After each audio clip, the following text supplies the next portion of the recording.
First question है which of the following is a valid identifier. 9 type, underscore type, same, hyphen type और true. तो जो भी identifier होते हैं उनके लिए रूल डिफाइन है आपके पाइथन में। तो वो रूल क्या कहता है कि कोई भी आइडेंटिफायर आपका नंबर से स्टार्ट नहीं हो सकता। तो 0 to 9 डिजिट से आपका कोई भी आइडेंटिफायर स्टार्ट नहीं हो सकता, इसलिए ए वाला तो ऑप्शन गलत है हमारा, क्योंकि ये इनवैलिड है। दूसरा, अंडरस्कोर टाइप, तो अंडरस्कोर से स्टार्ट हो सकता है। जो भी आइडेंटिफायर है स्टार्टिंग में अंडरस्कोर आ सकता है, इसलिए बी वाला क्या है, वैलिड है। सी वाला सेम आइफन, तो आइफन आपका अलाउ नहीं है यहाँ पे, तो ये एक इनवैलिड आइडेंटिफायर होगा। नेक्स्ट है ट्रू, तो ये बुलियन के लिए हम यूज करते हैं, ट्रू और फॉल्स। तो ये कीवर्ड है हमारा। ट्रू क्या एक कीवर्ड है, तो ये एक आइडेंटिफायर नहीं हो सकता यहाँ पे। तो इसका आंसर क्या हो जाएगा, बी, अंडरस्कोर बी। तो इसके लिए, क्योंकि ये क्वेश्चन काफ़ी इंपॉर्टेंट रहता है हमारा एग्जाम के पॉइंट ऑफ व्यू से, तो आइडेंटिफायर के रूल क्या है वो आप यहाँ पे पढ़ सकते हो, उसके बाद इसका एमसीक्यू आपका गलत नहीं होगा।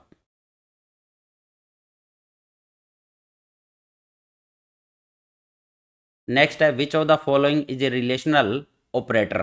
तो इनमें से रिलेशनल ऑपरेटर कौन सा है, तो रिलेशनल ऑपरेटर कौन कौन से होते हैं, equal to, not equal to, less than, greater than, less than equal to, greater than equal to, ये सारे क्या होते हैं, रिलेशनल ऑपरेटर। तो अब इनमें से देख लो कौन सा रिलेशनल ऑपरेटर है, ग्रेटर देन, फर्स्ट वाला ही आंसर हो जाएगा आपका।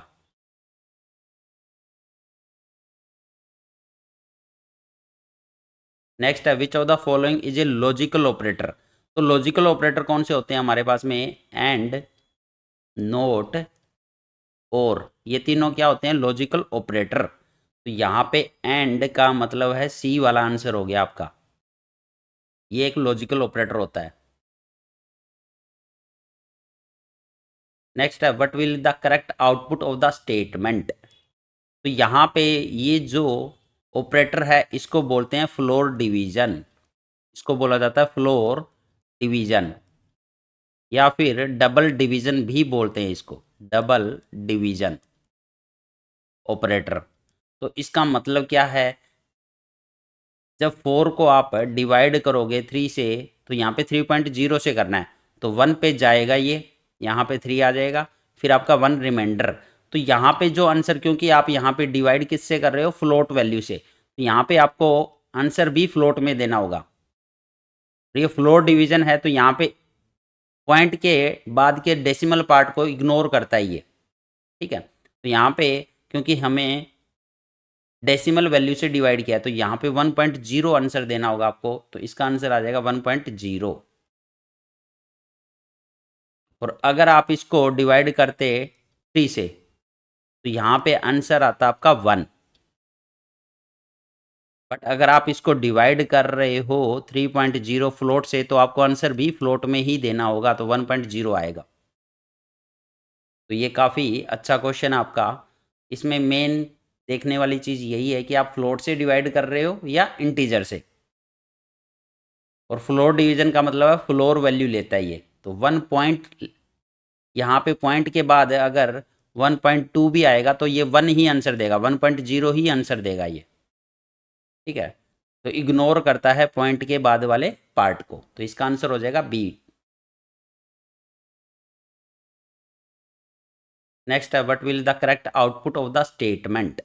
तो इसको सोल्व करना है आपको। तो यहाँ पे डबल स्टार का मतलब होता है पाइथन में पावर, इसका मतलब क्या होता है, पावर या एक्सपोनेंशियल। तो यहाँ पे लिखा है कि 2 की पावर 2, तो इसको 2 की पावर 2 लिख सकते हैं। और सबसे ज़्यादा जो प्रेफरेंस रहती है पावर की ही रहती है, तो इसी को सोल्व करेंगे। 2 की पावर 2 मतलब 4, तो 4 + 4 × 10। अब ये वाला सोल्व होगा 40, 4 + 40, जो कि आंसर आ जाएगा 44। तो यहाँ पे सी आंसर हो गया आपका।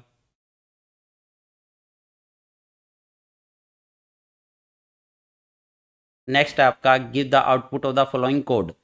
ए कोमा बी इक्वल टू 4,2, तो इसका मतलब क्या है इस स्टेटमेंट का, तो ए को असाइन हो जाएगा 4 और बी को असाइन हो जाएगा 2। उसके बाद जस्ट आपको ये वैल्यू पुट करनी है और ये प्रीवियस वाला ही क्वेश्चन आपका बन जाएगा यहाँ पे 4 प्लस 2 इंटू 2 इंटू 10। तो इसको सोल्व करोगे तो आंसर आएगा आपका 44।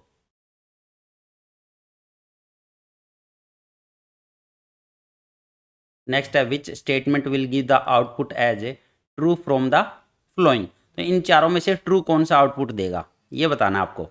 तो देखो नोट क्या करता है, नोट रिवर्स करता है, ठीक है। नोट ट्रू को क्या बनाएगा, फॉल्स, और फॉल्स को ट्रू। तो यहाँ पे कुछ भी वैल्यू हो, -5 हो, चाहे आपकी +5 हो, या आपका 4 हो या 1 हो, ये सारी वैल्यू आपकी ट्रू में कंसिडर होती है। ये सारी वैल्यू किस में कंसिडर होती है, ट्रू में। और अगर यहाँ पे 0 हो तो इसको फॉल्स बोला जाता है। ये वैल्यू जो 0 होती है वो फॉल्स में कंसिडर होती है। तो यहाँ पे -5 ये है आपका ट्रू। अब ट्रू का नोट करना है तो रिवर्स हो जाएगा, तो ये तो फॉल्स देगा ना। ऐसे ही 5 है, ये 5 ट्रू है, इसका नोट करना है तो ये रिवर्स हो गया, ये भी फॉल्स देगा। अब ये 0 है तो 0 का मतलब है फॉल्स, अब फॉल्स का नोट करना है तो ये हमें आउटपुट देगा ट्रू। अब ये 5 - 1 है, ये भी 4 हो जाएगा, 4 का मतलब है ट्रू, ट्रू का नोट किया तो हमारा फॉल्स ही आएगा। तो यहाँ पे आंसर आपका सी रहने वाला है। काफ़ी अच्छा कॉन्सेप्ट था इसके अंदर, क्योंकि 0 के अलावा कुछ भी वैल्यू हो, 0 को छोड़कर कुछ भी वैल्यू हो, ये सारी वैल्यू किस में कंसिडर होती है हमारी, ये सारी वैल्यू ट्रू में कंसिडर होती है।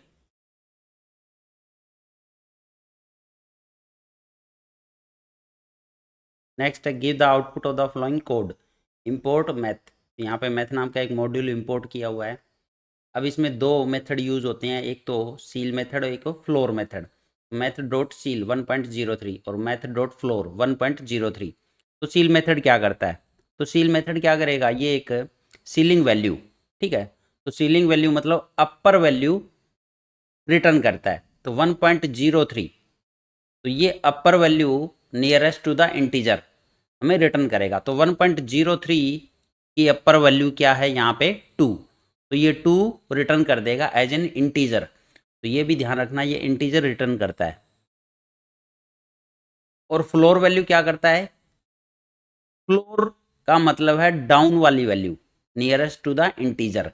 तो 1.03 है, तो यहाँ पे रिटर्न क्या करेगा, ये 1 रिटर्न करेगा। तो ये भी इंटीजर ही रिटर्न करता है, बट ये डाउन वाली वैल्यू लेता है। और सील मेथड क्या करता है, अपवर्ड वैल्यू लेगा, ये nearest to the integer.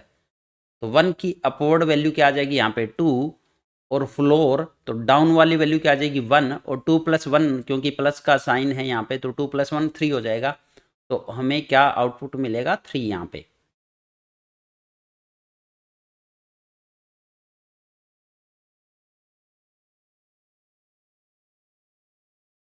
Next है what will be the output of the following code. फिर से मैथ नाम का एक मॉड्यूल यहाँ पे इंपोर्ट किया हुआ है। इसमें एक एब्सोल्यूट एब्सोल्यूट नाम का एक मेथड यूज होता है। तो ये क्या करता है, एब्सोल्यूट वैल्यू रिटर्न करता है। कहने की बात ये है कि ये पॉजिटिव में कन्वर्ट कर देता है बस। तो ये नेगेटिव वाली जो वैल्यू है, -5.03, -5.03, तो इसको पॉजिटिव में कन्वर्ट कर देगा एब्सोल्यूट वैल्यू में। तो इसका आंसर आ जाएगा बी, 5.03।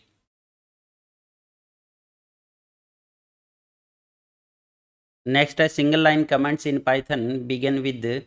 तो सिंगल लाइन कमेंट के लिए यहाँ पे हैश यूज किया जाता है पाइथन में, ये वाला करेक्टर यूज करते हैं हम सिंगल लाइन कमेंट के लिए। नेक्स्ट है the input function always returns A value of type. तो जो इनपुट फंक्शन हम यूज करते हैं यूजर से इनपुट लेने के लिए, तो ये ऑलवेज क्या रिटर्न करता है, स्ट्रिंग रिटर्न करेगा। तो कौन सा डाटा टाइप रिटर्न करता है, स्ट्रिंग। तो इसका आंसर हो जाएगा सी। तो बाय डिफ़ॉल्ट ये स्ट्रिंग ही रिटर्न करता है ऑलवेज। अगर आपको इंटीजर चाहिए तो आपको उसको इंटीजर में कन्वर्ट करना होगा using type conversion.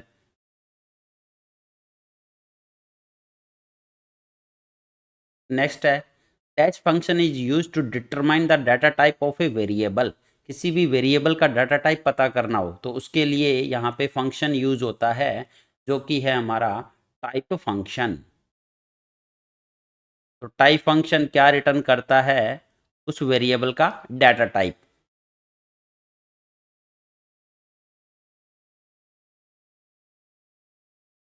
Next, the smallest individual unit in a program is known as a. तो जो स्मॉलेस्ट यूनिट होती है हमारी प्रोग्राम में, उसको हम यहाँ पे बोलते हैं टोकन। तो उसको क्या बोला जाता है, token.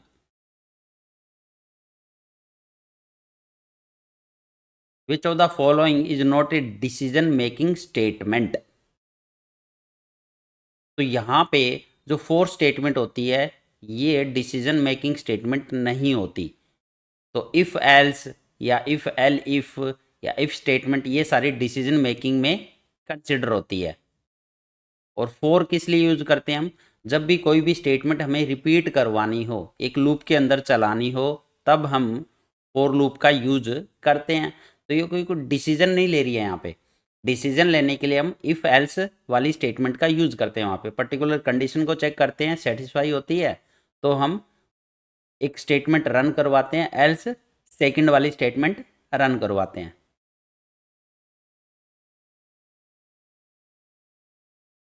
Dash loop is the best choice when the number of iteration are known. जब आपको नंबर ऑफ इटरेशन पता हो कि कितनी बार आपको चलाना है, तो यहाँ पे कौन सा लूप बेस्ट होता है, तो उस केस में आपका फोर लूप बेस्ट रहता है। जब आपको पता है कि हमें ये 10 टाइम पर्टिकुलर स्टेटमेंट रन करवानी है तो फोर लूप लगा दो वहाँ पे। How many times will the following code be executed. A equal to 5 while A greater than 0। तो प्रिंट ए और प्रिंट बाय। तो अब ये लूप कितनी बार चलेगा, वैसे यहाँ पे स्पेस होना चाहिए था, ये मिस प्रिंट हो गया। कुछ इस तरह से है, वाइल ए ग्रेटर देन 0, क्योंकि हम यहाँ पे स्पेस देते हैं तो इसके बाद आएगा प्रिंट ए और प्रिंट बाय। तो अब ये स्टेटमेंट कितनी बार रन होगी, ए इक्वल टू है यहाँ पे 5। तो यहाँ पे अगर ध्यान से देखोगे तो आपका ए जो है वो ऑलवेज ग्रेटर देन 0 रहने वाला है, क्योंकि ए की वैल्यू है 5। अब इसको ना तो डिक्रीज किया गया है ना इंक्रीज किया गया है, क्योंकि ना ही डिक्रीमेंट है ना ही इंक्रीमेंट दिया हुआ है यहाँ पे। इसलिए ये जो लूप है आपका वो infinite number of time run करेगा। तो ये इनफाइनाइट में चला जाएगा, तो इसका आंसर हो जाएगा सी। नेक्स्ट है what abandon the current iteration of the loop. तो इसका आंसर आएगा कॉन्टिन्यू। करंट वाली इटरेशन को अगर आपको स्किप करना हो तो कौन सी स्टेटमेंट का यूज़ करते हैं हम, कॉन्टिन्यू का। और ब्रेक क्या करता है, लूप को एग्जिट करके बाहर आ जाता है। ठीक है, तो लूप को ही ब्रेक करना हो तब हम ब्रेक स्टेटमेंट का यूज़ करते हैं। बट अगर आपको करंट इटरेशन स्किप करनी हो तो वहाँ पे कॉन्टिन्यू यूज होता है। तो इसका आंसर रहने वाला आपका ए। नेक्स्ट है find the output of the following Python programme.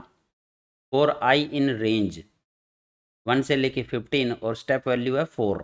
तो यहाँ पे तीन चीज़ रहती है, जो फोर लूप है वो स्टार्ट कहाँ से होगा, कोमा एंड कहाँ पर हो रहा है, और स्टेप वैल्यू हर बार कितने से इंक्रीमेंट कर रहे हो। प्रिंट आई और एंड करना है कोमा से। तो यहाँ पे आई जो स्टार्ट होगा वो 1 से स्टार्ट होगा, तो फर्स्ट वाली वैल्यू को प्रिंट कर देगा।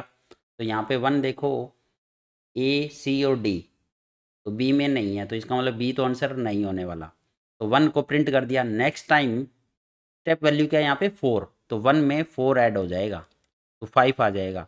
तो अब आई की वैल्यू क्या हो चुकी है आपकी 5, आई इक्वल टू 5। तो ये 5 को प्रिंट कर देगा 1 के बाद।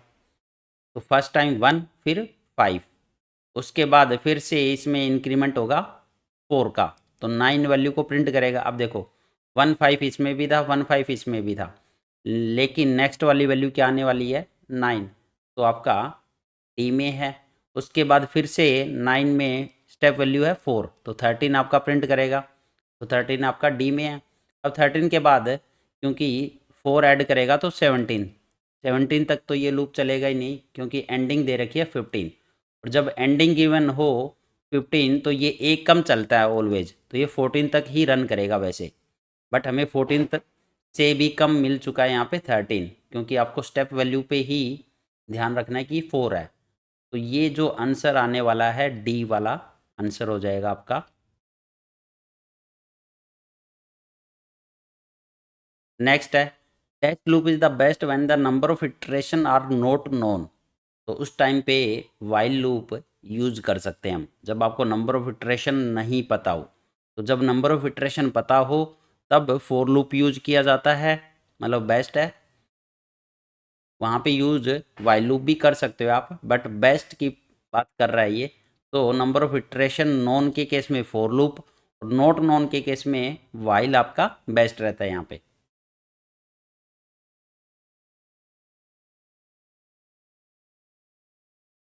नेक्स्ट है, dash statement is an empty statement in the Python. तो ये जो पास वाली स्टेटमेंट रहती है, ए वाला जो आंसर है ये रहेगा आपका, क्योंकि पास में क्या करते हैं हम, पर्टिकुलर स्टेटमेंट को एग्जीक्यूट नहीं करवाते वहाँ पे। वो एक एम्प्टी स्टेटमेंट की तरह काम करता है पास, जैसे हम पास कर देते हैं कुछ भी चीज़ें कि, तो वैसे ही यहाँ पे काम करता है पास स्टेटमेंट।